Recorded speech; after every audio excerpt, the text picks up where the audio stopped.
Hello, everybody, and welcome to Club Ultras podcast show. I'm your host, Mohan, and I'm back today to give you guys my review of Liverpool 2-0 win against Union SG in the Europa League. So, 2 wins out of 2, we have gained 6 points in our group league.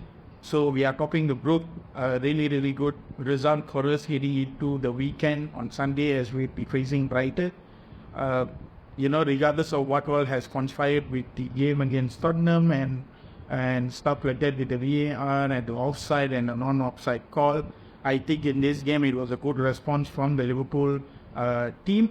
Especially, you had the likes of Diogo Jota and Curtis Jones come on. Curtis Jones came on in the second half, and Diogo Jota played the whole 90 minutes of the game, and he finally managed to get a goal. So Ryan Gravenberch also scored in the more unlikeliest of circumstances, because the shot was taken through the play. We managed to get the ball out from corner, which was taken by Union SG, and then we were all counter-attacking. And then Trent Alexander-Arnold had a right hook shot, which was saved by the keeper. But apparently the save wasn't strong enough, but then he hobbled off away from him and moved on his right side, and then Gravenberch, who was onside, managed to tap it in and score his first ever goal in a Liverpool shirt. So, well done to him as well. A couple of talking points that I'll be talking about is also about how a midfield depth is going to be, and also the overall team performance in this match against Union SG.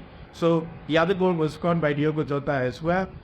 In the last minute, the dying seconds of the game, during the 2 minutes of injury time that we had, credit goes to Diogo Jota as well for being the ultimate goal poacher. Despite getting the red card, and then all those kind of things happening with the Spurs game and all that, it's good to see Diogo Jota back in the squad, scoring as well. It does take him some time to be very, very involved. He was very much involved with the attacking. It's just that he couldn't get a shot on goal a lot. He did get a header in, which was saved by the Union SG goalkeeper. The Union SG goalkeeper, Morris, she was the captain of the team. So it was a good save by the keeper as well. Curtis Jones had a shot which got over the look of the net. He got shot out back then to the look of the net. Gravenberch as well had a really good shot on target that the keeper saved, which was in the first half, and then Darwin Núñez tapped it in exactly like how Gravenberch did, but it was ruled out for offside. Mo Salah had an opportunity. There was another open big chance which was missed by Darwin Núñez as well in the first half, where it was a really good run of play where Endo got a hold of the ball. He broke up Union as he played in the midfield, passed it to Harvey Elliott. Harvey Elliott took it all the way towards the 10-20-yard penalty area, and then he threw past it to Mo Salah, and then Mo Salah had a 100% crossing chance to Darwin Núñez, and then in most cases you would expect Darwin Núñez to score, but then the tap-in didn't really go as expected. We missed a chance. It was a big chance, a huge chance. He could have scored 2 goals in the first half as well. But the way that we played, the way that we set up, everything was really good. It was good to see how Harvey Elliott felt, in the whole 90 minutes that he was playing. And then it was good to see a few rotations happening, meaning in the first half we had the likes of Mo Salah, we had Darwin Núñez, and then we had Diogo Jota in the front three. And then in the second half, Mo Salah and Darwin Núñez came off, and then you saw Luis Diaz and also Jota going into the center role, and then Curtis Jones filling in maybe in the right wing area or in the left wing area. And then Harvey Elliott was there, Gravenberch was there as well, Endo played, McAllister also got subbed on, which was good to see that he was able to compete against his younger brother, Kevin McAllister. So that was all I would say. One of the talking points I would really like to talk about is about our midfield balance. So, Wataru Endo and Ryan Gravenberch would not be the first names that we were expected to have signed in the summer transfer window, but then you can see there's like a really good balance between the both of them. It's not to say that when compared to playing with Szoboszlai or McAllister, the balance is not there.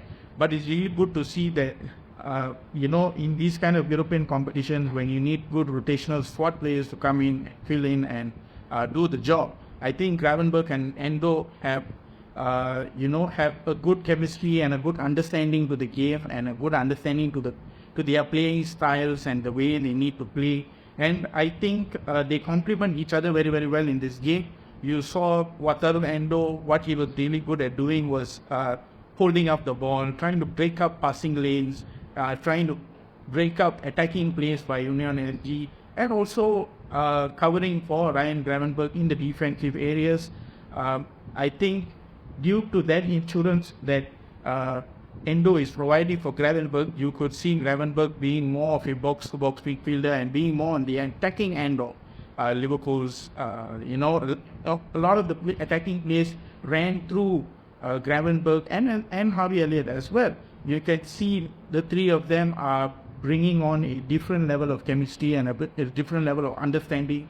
I think, personally, for me, Harvey Elliott does really, really well playing in the centre midfield role rather than playing in the right wing or in the left wing, because there is whenever you see Harvey Elliott playing together with Mo Salah or any of our midfield players, you can see there is a proper understanding and there is a chemistry being formed between, with the likes of Salah and Harvey Elliott. So, and it's really good to see that Harvey Elliott has that keen eye for goal, not a keen eye for goal, but a keen eye for pass. He can look for a really, really good pass. And this was the case as well in Union SG. So, with Harvey Elliott being stayed, Gravenberch, on the other hand, he was super involved in the game. In the first half, you could see a lot of the attacking play came on the right side or from the left side. He was playing more of a box-to-box. Whenever Endo or Harvey Elliott was struggling to get the ball away from the Union SG midfielders, we would see Gravenberch going on there and, giving a heckle or two, try to recover the ball. And his technical play, the ball control, the way he bowls the ball before he passes it and lets a player run, like for example, like Simika's run, have an overlapping run, and you could see that kind of that chemistry and that understanding was there for Gravenberch. And I think he's going to be a really, really good signing for us, no doubt about that whatsoever. Credit to him, he got his first ever Liverpool goal and it's in the Europa League. Hopefully we can see more to come, and we can see a lot of goal involvements of Gravenberch being displayed, especially in the European game, especially against last, where he got an assist, and then in this game against Union SG, and also in the games that he had being subbed on as well. I think it was in the Aston Villa game as well, where he played and he was very, very much involved. And it's good to see a player like Gravenberch, developing under Klopp and, producing a good gem of a midfielder in Ryan Gravenberch. So that was really, really good to see. He was able to roam forward. He knew that there was an insurance behind him in a player like Wataru Endo and, Konate and Kwanzaa as well, supporting him whenever necessary in the defensive areas. So it was really, really good to see from a player like Gravenberch, and hopefully he can feature for us in Brighton and Anfield, but most likely you will not see, but maybe you might.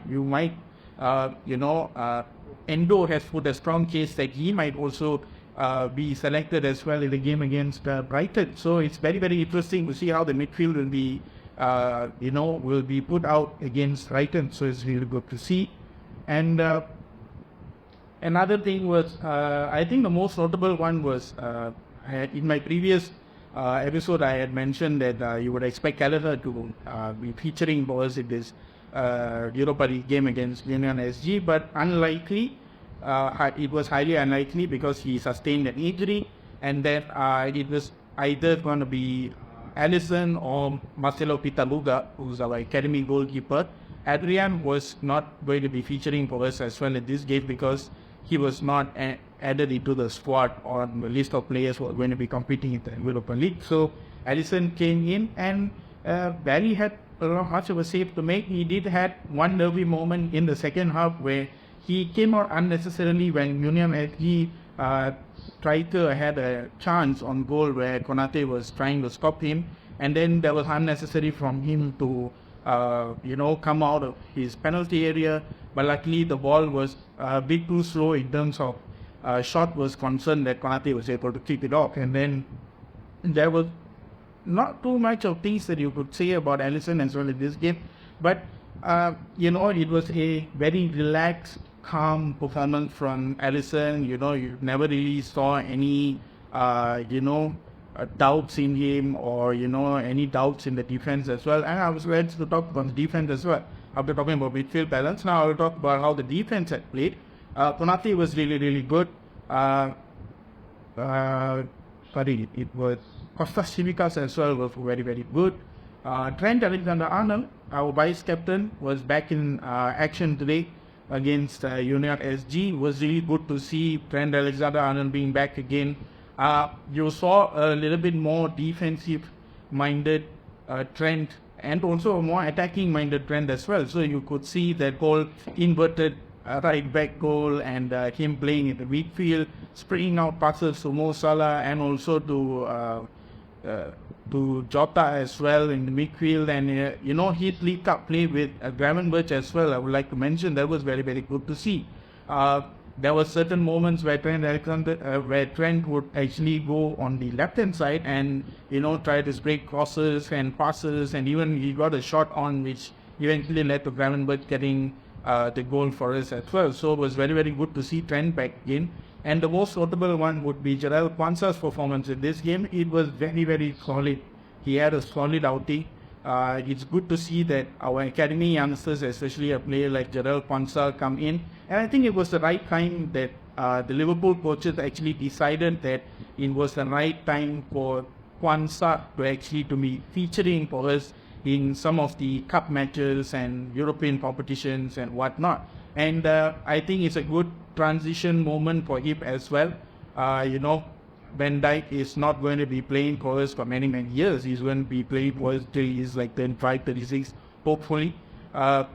It's good to see that our academy has produced a very, very good scoring centre-back in Jarell Quansah. And you can see the steadiness in him. He does have that little bit of a Joe Gomez, Virgil van Dijk kind of vibe to him. He's not very, he's rarely ever sloppy on the ball. He's rarely ever sloppy in his tackles or in his ball recoveries, in his tackling, and in his whole defensive prowess where, heading, killing the balls, killing the attacking balls and whatnot, shielding the ball away from the Union SG players. And those are kind of like good attributes you could really love to see from a player like Jarell Quansah. And hopefully we can see him featuring in more games for us, especially in especially in the cup games. We do have Carabao Cup, we still have the FA Cup coming up. So it's very, very good to see. And the partnership between him and Konate as well is really nice to see. Really good. They look very solid. Their communication is very, very good. You like to see more from them. Hopefully I can see Konate play in the league match against Brighton as well. I think it's high time that he comes on. I don't know, it's very surprising to see Konate featuring in cup matches and Europa Leagues, or maybe Klopp is just not willing to take the risk yet. As of yet, he wants to look at the poor performances of Konate in the cup matches before he puts him in a big game like against Brighton. And hopefully Konate features for us in that game as well. So another thing I would like to point out really is about Liverpool not really going out of the first gear. We just remained in the first gear the whole time. I'm not sure why. As to the way we attacked the game was good. The way we challenged Union SG players at the attack in Union SG's penalty area was really good. But then I do feel like maybe I think it was more about the atmosphere. If I'm not mistaken, I felt that compared to Union SG fans, the away fans were crazy. They were chanting, they were shouting all out. They had massive love for the players. They were, despite the fact that Union SG were 2-0 down, you could still hear their sounds reverberating around Anfield. And I felt that Anfield in this game was very quiet. I think it could probably be because of what had happened in the Spurs game that everyone is a little bit more quiet. But I feel like, it's a European night. Maybe it could be the reason why we just stuck to 1-0. But we also, I do not want to discount the fact that we do have a habit of scoring very, very late goals, or scoring a lot of second half goals this season. And true enough, the goal came from Jota as well, and it came right towards the end of the 92nd minute where we were pushing into second gear and third gear. I feel that it's very, very late. I feel that in the first half, we had those many opportunities. With those amount of opportunities that we had in the first half, we should be killing off the game in the first half itself. But for some reason, we did not do that. And also, it was very weird to see that Liverpool fans at Anfield being very quiet. I don't know why. It was relaxed. I think fans were super relaxed. They only, celebrated when the goals were scored. When any fouls were made, you would see, fans, going oohs and ahs. But I think even the open chance that Darwin Núñez had as well, you could see even the camera panning to only one fan was very shocked to see that there was no goal being scored.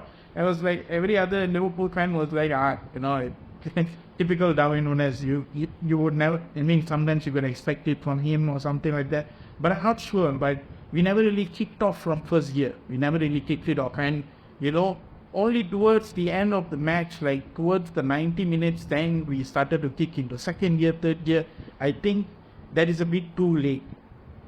It's a little bit too late. Hopefully Klopp, takes note of this in the locker room and tries to rectify the situation, tries to improve the situation even better. But I think in the first half, we did as much as we could. We could have scored 2, maybe 3 goals, but we just had to score just that one goal. But other than that, I think maybe even with the changes that were happening in the second half as well, he brought off Darwin Núñez, he took off Mo Salah, and then we even shifted up the midfield as well. We brought in Szoboszlai and also Alexis McAllister as well. So it could be those reasons as well. You would never know. So far that would be just about the gist of what I would like to talk about in terms of my review. It was a good performance from Liverpool. Now all eyes need to turn to our next big match against Brighton as well. Brighton, yes, they did lose 6-1 to Aston Villa. Hopefully we can capitalize on that as well. De Zerbi is having also a very, very hard time in the Conference League, or in the Conference League, if I'm not, UEFA Conference League as well. Things have not been going their way in the UEFA Conference League as well. Hopefully we can capitalize on that and try to grab the 3 points against Brighton as well. So that is about from me in terms of my reaction and my talking points on our Europa League game today. Thank you so much for watching. Do like, share, subscribe on my YouTube channel. Do hit the like button if you like this video. Subscribe to all my social handles. Do follow, like, share, follow all my Instagram page, my YouTube, my Spotify, TikTok as well. I'll be hoping I can post this in Spotify as well, so you can head on over there and listen to it. So thank you so much for listening. Take care, you guys. 3 points for us in the UEFA Europa League. We are still staying number 1 in the group stage. So off to Anfield to face Brighton. So with that being said, thank you so much for watching and take care and see you soon, guys. Take care.